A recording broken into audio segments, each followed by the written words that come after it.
She uttered harsh, insulting words, belittling the black soldier simply because he was seated next to her in first class.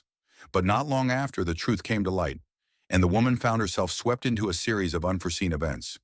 What happened not only changed the soldier's life forever, but also left a profound and unforgettable lesson for everyone on that flight. Before we continue the story, let us know where you're watching from, and if you enjoy meaningful stories like this, don't forget to like, share, and subscribe so you won't miss any of our future videos.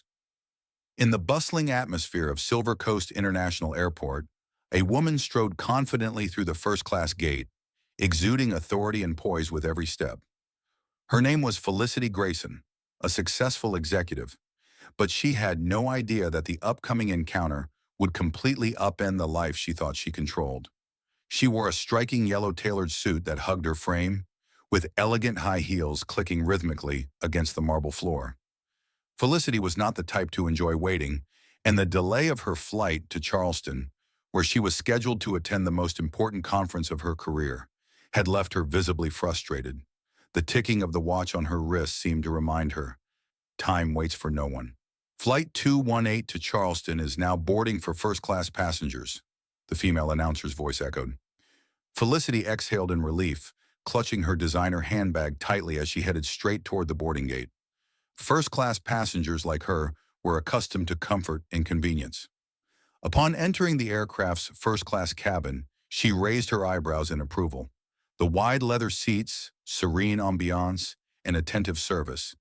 It was exactly why she paid for a first-class ticket. She quickly located seat 2A by the window, stowed her bag in the overhead compartment, and settled into her seat. Her phone buzzed incessantly with messages from colleagues. Don't forget to send the final presentation slides by 6 p.m.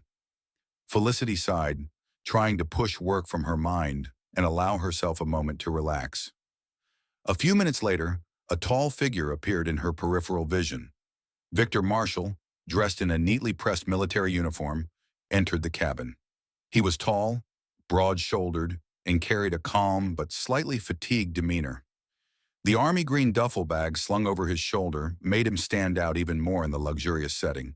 Felicity immediately noticed and felt uneasy as his eyes scanned the rows of seats. When he moved toward seat 2B, right next to hers, Felicity frowned slightly. He smiled politely and gave a gentle nod before sitting down. "Excuse me," Victor said in a deep, warm voice. He carefully placed his bag in the overhead compartment and sat down, folding his military jacket neatly to avoid creasing it. Felicity responded with a reluctant nod, avoiding eye contact. When the flight attendant arrived, their smile seemed unusually warm as they spoke to Victor. "Thank you for your service to our country. If you need anything, please let us know." "Thank you," Victor replied in an even tone. He didn't react in any notable way, only nodding politely. Felicity, who was on her phone checking emails, glanced at the interaction and felt annoyed. She thought to herself, why do they always have to give such special thanks? Doesn't everyone work hard?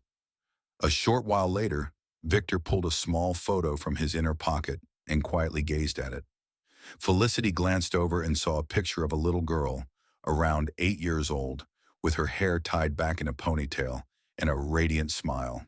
He placed the photo on the table in front of him, a reflective look crossing his face. "Your daughter?" Felicity asked, her tone indifferent, not really interested in starting a conversation.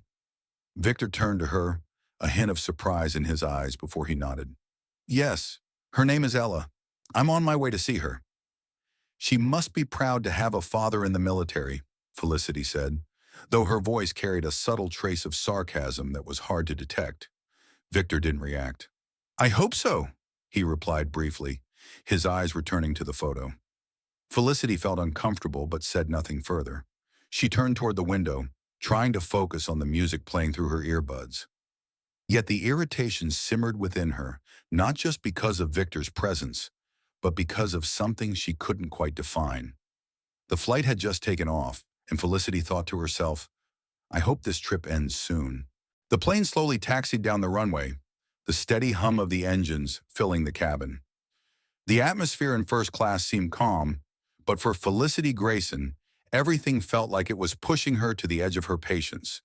Beside her, Victor Marshall calmly read a small book, occasionally pausing to glance at the photo of his daughter he had placed on the tray table. His apparent disregard for her presence only made Felicity feel more irritated.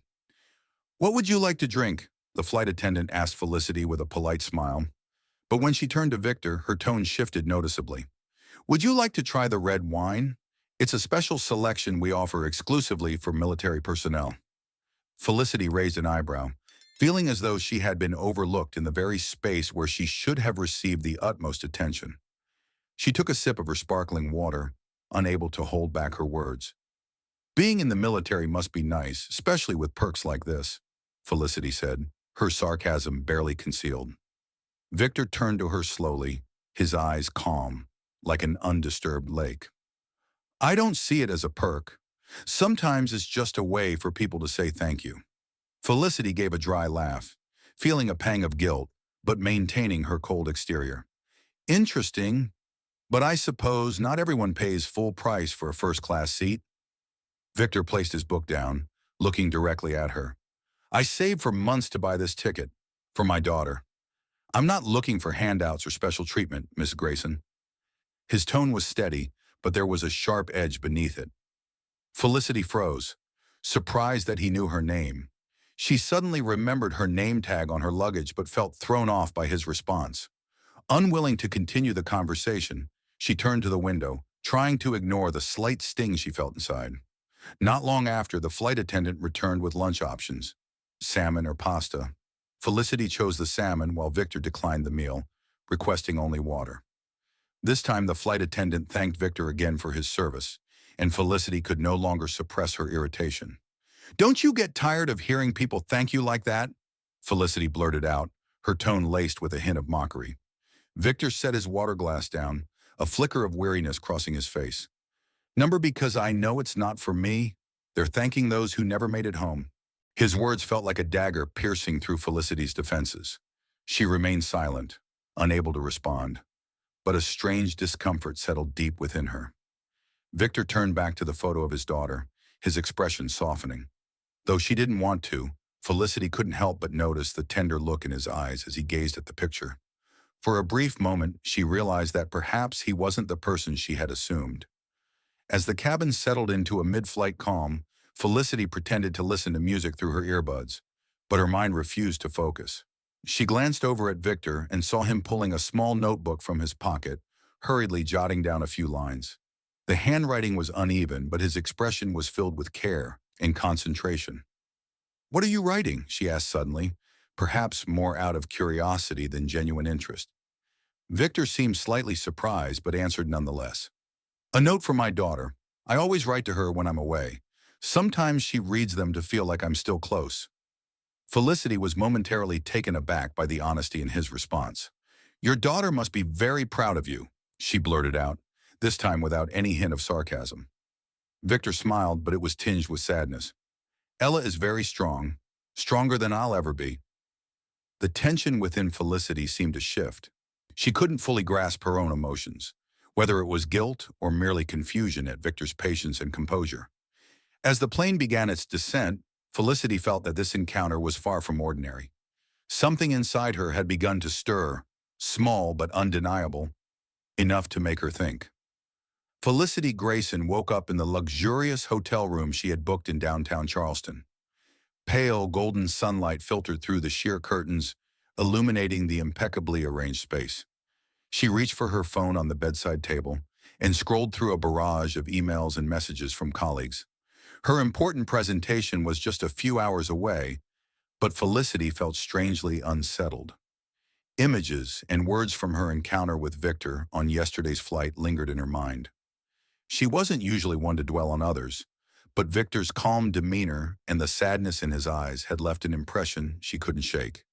While Felicity was sipping her morning coffee in the ground floor restaurant of the hotel, a large television screen in the corner broadcasted the morning news. A special report caught her attention. Breaking news. A serviceman returning from an international mission is fighting to save his young daughter, who suffers from a life-threatening heart condition, the anchor's voice announced. On the screen was Victor Marshall, dressed impeccably in his military uniform, standing beside a hospital bed where a frail but radiant little girl smiled. Felicity's breath caught in her throat, That was the man who had sat beside her on the flight yesterday. And the girl in the photo, there was no doubt that she was his daughter, Ella. The anchor continued, Ella Marshall, only 8 years old, is battling a rare and dangerous congenital heart condition. Despite Victor Marshall's best efforts to cover the medical costs, the specialized treatments and urgent surgery she needs are beyond his family's financial means. The screen shifted to show Ella lying in a hospital bed, her tiny frame surrounded by life support equipment. The weak but determined smile on her face seemed like a fragile light amidst the tangle of tubes and wires. Felicity felt a lump rise in her throat. She recalled how she had treated Victor, the sarcastic remarks, the dismissive attitude, and the judgmental looks. A deep sense of regret surged within her, stronger than anything she had ever felt before.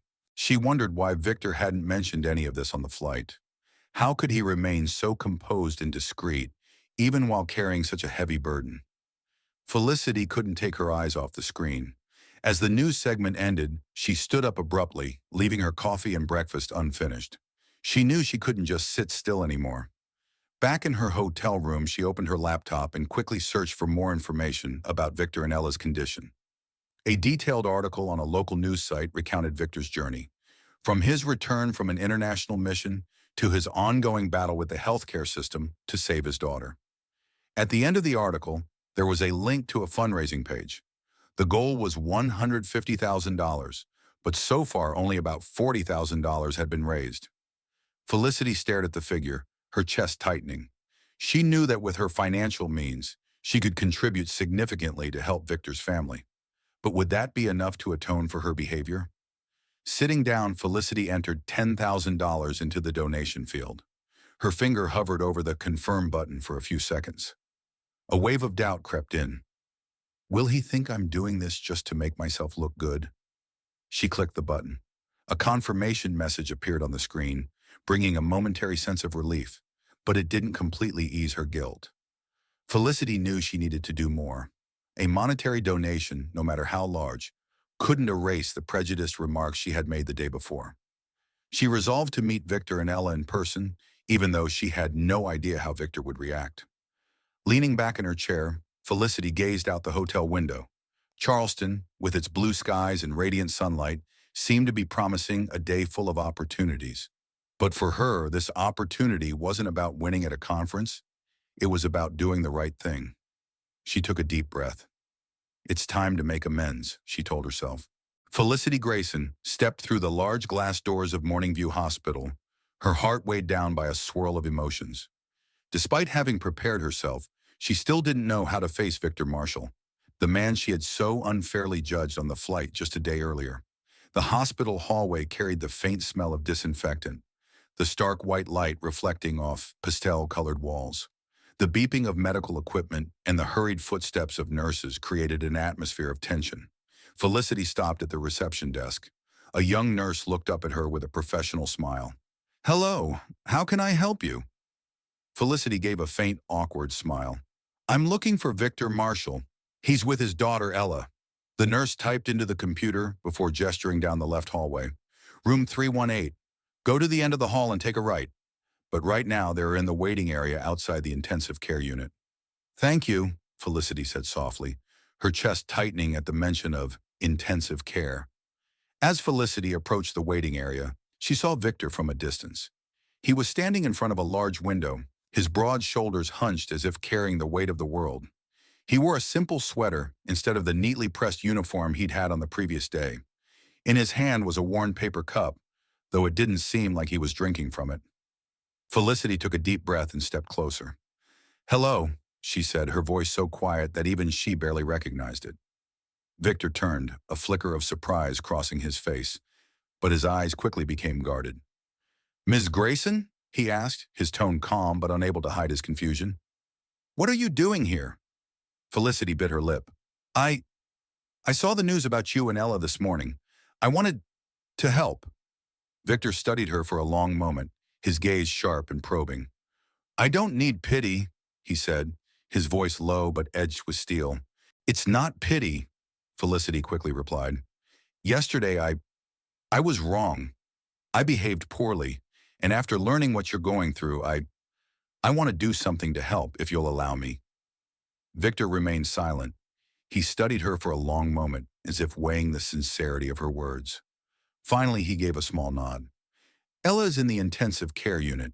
She just had a severe breathing episode, but the doctors are doing what they can, he said, his voice lowering when he mentioned his daughter. Felicity was led to a small hospital room where Ella was lying. The little girl looked much smaller than Felicity had imagined.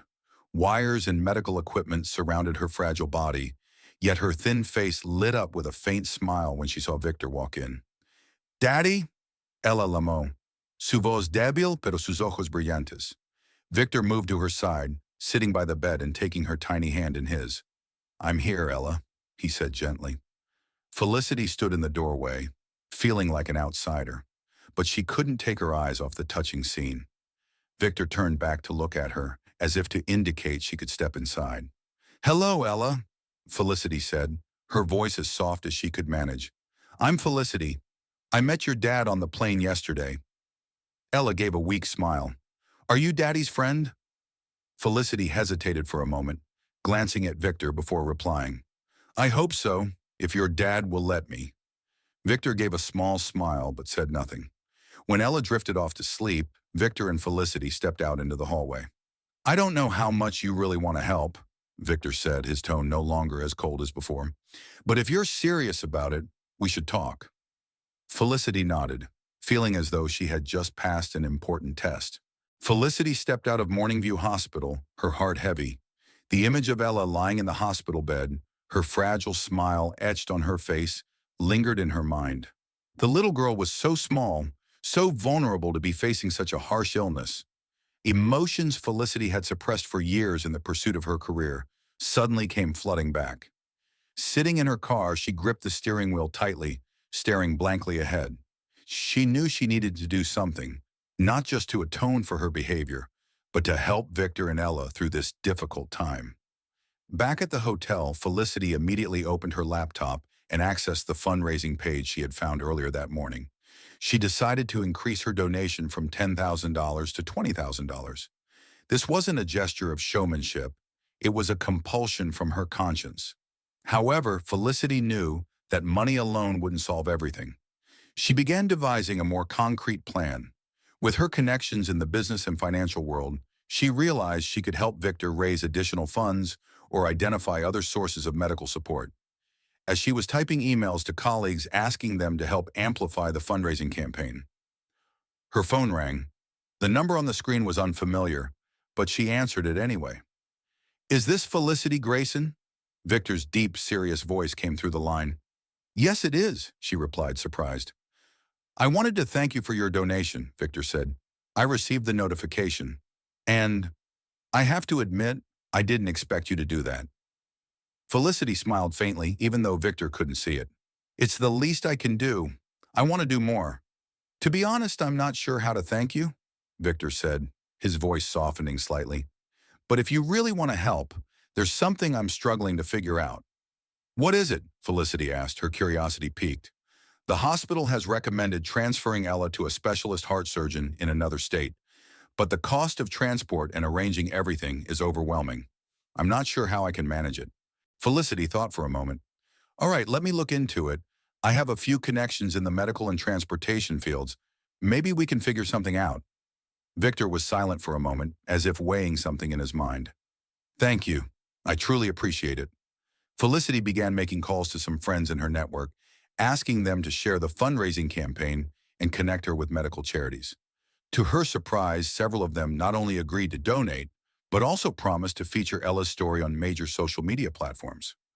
After several hours of nonstop work, Felicity checked the fundraising page and saw that the total had risen from $40,000 to nearly $70,000. The number brought her some relief, but she knew it still wasn't enough. The next morning, Felicity went to the hospital to meet Victor. He was sitting in the waiting room, his eyes gazing distantly out of a large window. Victor? Felicity called softly. He turned to her, and this time, his eyes held not the guarded look they once did, but a glimmer of gratitude. I've reached out to a medical charity, she said, taking a seat across from him. They can help cover part of the transportation costs and assist in finding the right doctor. but we'll need more time to arrange everything. Victor nodded, and his shoulders seemed to relax slightly. I don't know what to say besides thank you. Ella will be so happy to know you're doing all of this. You don't need to thank me, Felicity replied. Ella deserves a chance to live a healthy life. And I just want to make things right. Victor smiled faintly, a subtle but meaningful expression. Sometimes apologies don't need to be spoken. Your actions have already said it all. As Felicity left the hospital, she felt something unusual stirring within her, both a sense of relief and a strong resolve.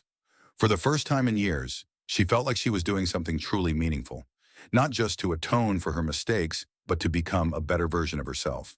A week after the fundraising campaign gained widespread attention, the total had climbed to over $90,000, nearing the goal.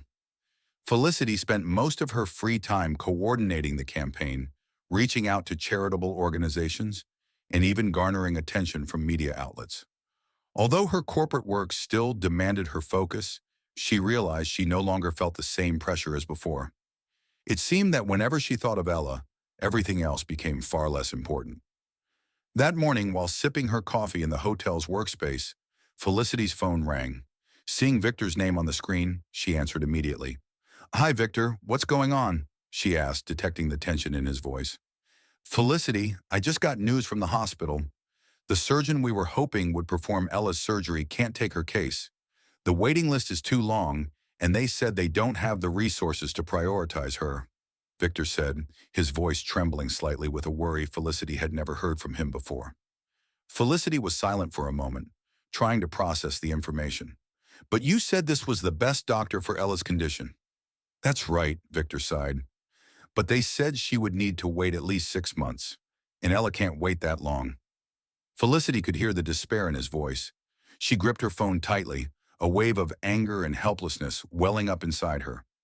After the call ended, Felicity immediately began researching other doctors with similar expertise. She reached out to several major hospitals, but the responses were the same. Ella would have to wait, but Felicity refused to give up. She thought of an old friend, Rachel Lynn, who worked in the medical field and had extensive connections with top surgeons. Felicity called Rachel right away and explained the situation. Rachel, I need your help. This is urgent. Ella can't afford to wait any longer, Felicity said, her voice full of urgency. Rachel was silent for a moment. All right, Felicity, I'll try reaching out to another surgeon. But this is complicated. You need to prepare yourself for the possibility that not everyone will be willing to take on such an urgent case. Thank you, Rachel. I really appreciate it, Felicity replied, her voice softening slightly. That afternoon, Rachel called back. Felicity, I found a doctor, Dr. Adam Reyes in Houston. He's a top specialist in this field and has experience with cases like Ella's. But there's a catch. Felicity held her breath. What is it? His waiting list is long too, but if there's a sponsor or some advocacy on Ella's behalf, he might be willing to move her case up, Rachel explained. Felicity sat down, trying to think. She knew she could leverage her connections to appeal to Dr. Reyes, but it would require a significant effort. She decided to call Victor to share the news. Victor, I've found a doctor in Houston who can help Ella. But we'll need to work hard to convince him to take her case sooner, she said. Victor was silent for a moment. I'll do whatever it takes. Where do you think we should start? Felicity took a deep breath. We'll start with what we have. I'll contact the charity organization I've been working with, and you can prepare Ella's medical records to send over. We don't have any time to waste. Over the next several days, Felicity and Victor worked tirelessly. Felicity arranged calls with major charity organizations, persuading them to advocate for Ella. She even reached out to potential donors from the fundraising campaign to garner additional support. Victor, despite being exhausted, spent his time preparing all of Ella's medical documents and updating her records. He also joined Felicity on several calls, witnessing her unwavering determination in every word she spoke. A week later, an email from Dr. Reyes landed in Felicity's inbox. Her heart raced as she opened it. We have reviewed Ella's case. If the sponsorship requirements are met, we can schedule her procedure within the next 2 weeks. Felicity grabbed her phone and immediately called Victor.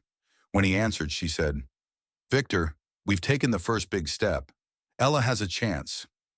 On the other end, Victor was silent for a few seconds before responding, his voice choked with emotion. Thank you, Felicity. Thank you for everything. 2 weeks passed in a whirlwind of phone calls, paperwork, and relentless efforts from both Felicity and Victor. Their lives now seemed entirely consumed by preparing for Ella's surgery.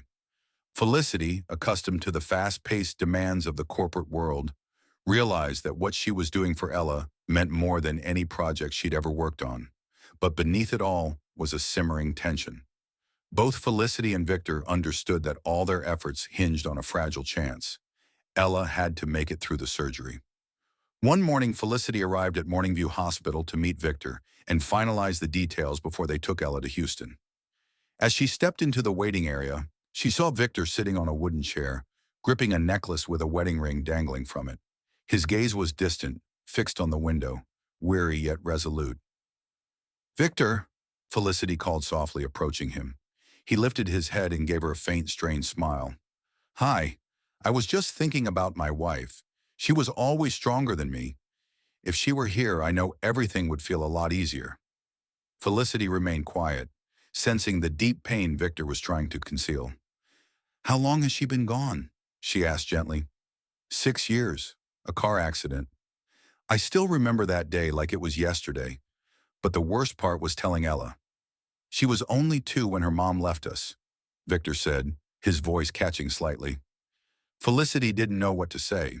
She simply placed a hand on his shoulder, offering silent comfort. And what about you, Felicity? Victor asked, turning his gaze from the window to her.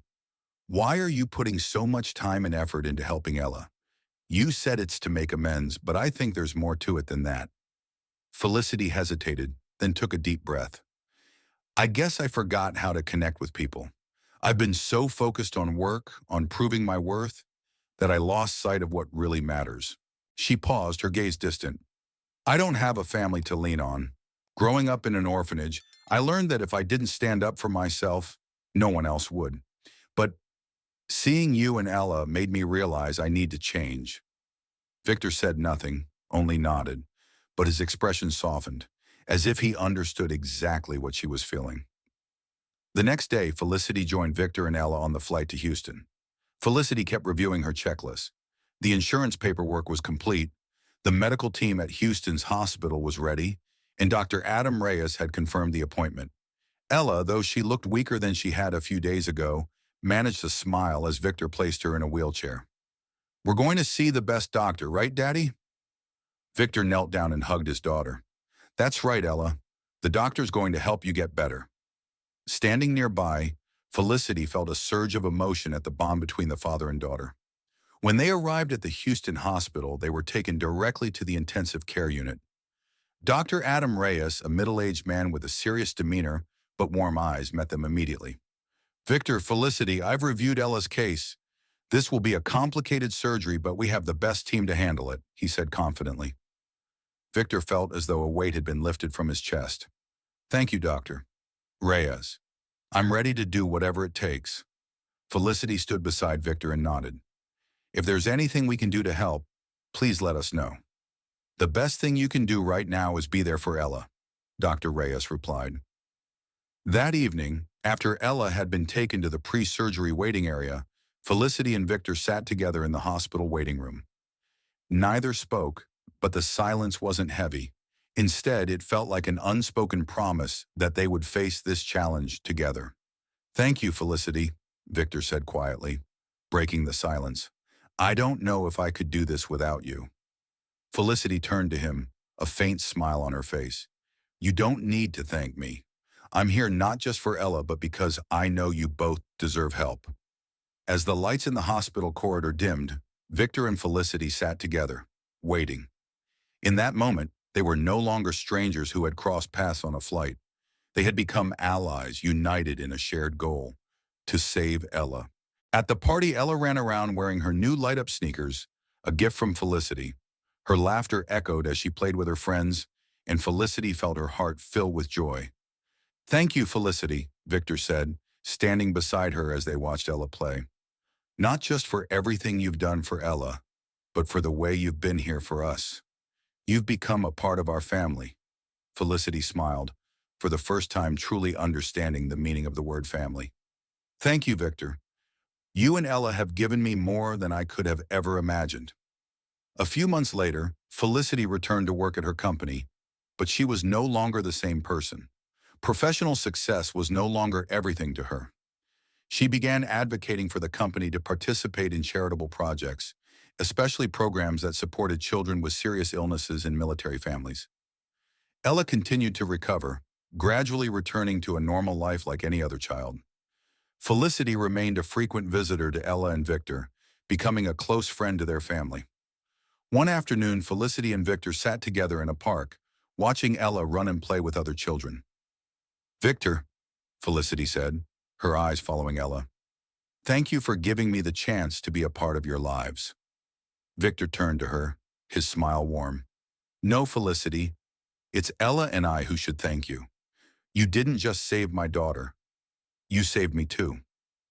Felicity laughed softly, her heart feeling lighter than it ever had before. She knew she had found a new family, a new purpose in life, a life no longer centered solely on personal success, but on love, compassion, and shared humanity. This story is a testament to the power of compassion and change. If this story touched your heart, please like, subscribe, and share to spread this meaningful message to more people. Your support is the motivation we need to continue bringing inspiring stories to life. Don't forget to leave your thoughts in the comments below. We'd love to hear how this story resonated with you.